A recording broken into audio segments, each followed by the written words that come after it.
Video like जरूर कर लीजिए और ऐसे वीडियो लगातार फ्री में पाने के लिए चैनल को तुरंत सब्सक्राइब कर लीजिए और बेल आइकन को जरूर टैप कर लीजिए ताकि आगे भी सारे वीडियो आपको मिलते रहे। यूट्यूब में फॉलो करते हैं तो प्लीज ये वाला फ्री टेलीग्राम चैनल जरूर ज्वाइन कर लीजिएगा। सारे नोटिफिकेशन सारे अपडेट यहीं पे आते हैं, ध्यान रखिए।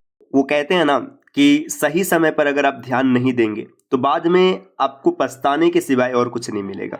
ये चीज पूरी तरीके से सही साबित होती दिख रही। एलटी ग्रेड की जो परीक्षा हुई थी, एलटी ग्रेड टीचर्स के लिए अलग अलग सब्जेक्ट के लिए परीक्षा लिया गया था।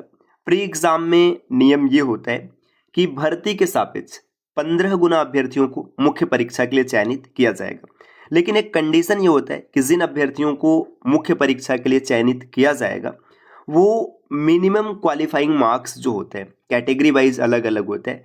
कुछ कैटेगरीज में 40%, कहीं पर 35%, कहीं पर 30% होता है। भर्ती वाइज भी अलग अलग होते हैं। तो अगर आप उसे प्राप्त करेंगे तभी आपको मेंस के लिए चयनित किया जाएगा। अगर वो प्राप्त नहीं कर पा रहे तो आपको मुख्य परीक्षा के लिए चयनित नहीं किया जाएगा। और एलटी ग्रेड भर्ती में यही हुआ है। आप किसी भी पोस्ट के सापेक्ष देखेंगे ना, 15 गुना अभ्यर्थी मिले ही नहीं है। भाई 15 गुना की बात तो दूर है, जो साइंस का रिजल्ट जारी हुआ था, साइंस के रिजल्ट में ना भर्ती थी अप्रॉक्सीमेट 1400, मतलब 1400 अभ्यर्थी सफल होते अंतिम में। अगर इस लिहाज से देखा जाए, अगर इसका 15 गुना आप निकालते तो कम से कम 27,000 अभ्यर्थियों को पास किया जाना था मेंस के लिए, लेकिन सिर्फ 329 अभ्यर्थी पास हुए। मतलब पता है भाई 1400 भी नहीं मिल पाया। अभी जो 329 अभ्यर्थी हैं ना, किसी भी तरीके से मेंस में 40% स्कोर खाली कर दे, सरकारी नौकरी पक्की है इनकी। और ये सिर्फ साइंस की स्थिति नहीं है, अन्य सब्जेक्ट को भी देखिए। यहाँ पर ना जो परिणाम जारी हुआ है बायो के लिए 2789 अभ्यर्थी पास हुए, अंग्रेजी में 7165। आप कहेंगे भाई ठीक ठाक संख्या तो दिख रहे, पहले भर्ती को देखिए और फिर 15 गुना का सापेक्ष देखिए। देखिए यूपीपीएससी ने एलटी ग्रेड परीक्षा 2025 के अंतर्गत जीव विज्ञान व अंग्रेजी की जो प्रारंभिक परीक्षा है इसका परिणाम घोषित किया। जीव विज्ञान में 214 पद है, 214 पद है। अगर आप इसका 15 गुना निकालेंगे तो 15 गुना आपका अप्रॉक्सीमेट जो पहुंचेगा 2140, और उसमें मैं 1200 के आस मतलब 1100 जोड़ लेता हूँ, लगभग में निकाल रहे मोटा मोटा। तो 2140 में आप अगर 1100 जोड़ेंगे तो लगभग मान के चलिए ना 3200 के आसपास अभ्यर्थियों को पास होना था। अगर 15 गुना बनाते तो भी, लेकिन 2789 है, कम पास हुए, है ना। वहीं पर देखिए इसमें बताया जा रहा है कि इतने अभ्यर्थियों को सफल घोषित किया गया। इसमें पुरुष के इतने पद हैं, महिला के इतने पद है, ये सब बात की बात है।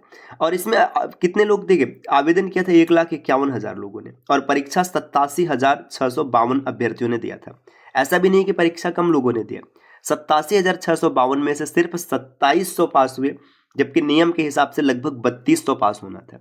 इंग्लिश में 657 पोस्ट है। देखिए 657 पोस्ट है, अगर आप इसका 15 गुना निकालेंगे तो अप्रॉक्सीमेट मैं लगभग मैं बता रहा हूँ कि 9,500-10,000 के आसपास आएगा, लेकिन सिर्फ 7165 अभ्यर्थी पास हुए हैं, है ना। और एग्जाम दिए थे 59,530 अभ्यर्थियों ने। भाई ये समझिए, मतलब क्या है ना, ये बताया जा रहा है कि देखिए आयोग की सूचना के अनुसार न्यूनतम अर्हता अंक प्राप्त न कर पाने के कारण कुछ श्रेणियों में रिक्तियों के सापेक्ष 15 गुना अभ्यर्थी उपलब्ध नहीं हो सके। मुख्य परीक्षा की तिथि व ऑनलाइन आवेदन से संबंधित दिशा निर्देश अलग से जारी कर दिए जाएंगे। तो भाई ये चीज समझिए ना, अगर कोई भी एग्जाम आप दे रहे हैं, एग्जाम में सबसे पहले आपको एग्जाम के पैटर्न को समझना है कि एग्जाम का पैटर्न क्या चल रहा है। आपको सिलेबस का मतलब बढ़िया से वो देखना है कि सिलेबस कैसा है। इसके बाद सिलेबस से क्वेश्चन किस प्रकार से आ रहे हैं, इस चीज को भी समझना है, और इसके बाद आपको प्रिपरेशन करनी। तो अब भाई किसी भी स्टूडेंट के पास ये सब चीज़ें आसानी से नहीं मिल पाएंगी। क्यों नहीं मिल पाएगी? क्योंकि आप खुद तैयारी करें। ठीक है, आप सिलेबस देख सकते हैं, क्वेश्चन का पैटर्न PYQ से अंदाजा लगाएंगे। भाई PYQ से ना आप 2 4 6 क्वेश्चन मिलते हैं, और शायद जितने लोग बाहर हुए उन्होंने यही किया होगा, PYQ को ही देखा होगा। तो इसलिए आपको PYQ के भरोसे नहीं रहना है, आपको एक ऑथेंटिक कोर्स को फॉलो करना है, जैसे कि स्टडी फॉर सिविल सर्विसेज, इनके कोर्सेज को फॉलो कर सकते हैं। साथियों मैं आपको यकीन के साथ कह सकता हूँ, ये जो कंडीशन यहाँ पे हुआ है ना, यही चीज़ हेल्थ एजुकेशन ऑफिसर में भी होने वाला है। क्योंकि पहली बात तो भर्ती आई है 20 वर्षों के बाद, 20 वर्षों के बाद भर्ती आई है, अभी सिलेबस भी नहीं क्लियर है। सोचिए क्या हो सकता है। तो इसलिए ना अगर आप HEO की तैयारी कर रहे हैं तो स्टडी फॉर सिविल सर्विसेज के इस बैच को ज्वाइन कर लीजिए। इसमें सबसे पहले तो जो स्पेशलिस्ट है, मतलब विशेष टीचर हैं, विशेषज्ञ हैं किसी सब्जेक्ट के, वो बैच को डिज़ाइन करेंगे और क्या चीज़ें कैसे आएंगी वो चीज़ों को सेट करेंगे। और बाय द वे अगर सिलेबस चेंज हो जाता है अंतिम समय में तो क्या करेंगे, तुरंत सिलेबस को उस तरीके से मॉडिफाई करेंगे कि आपको कोई दिक्कत नहीं होगा।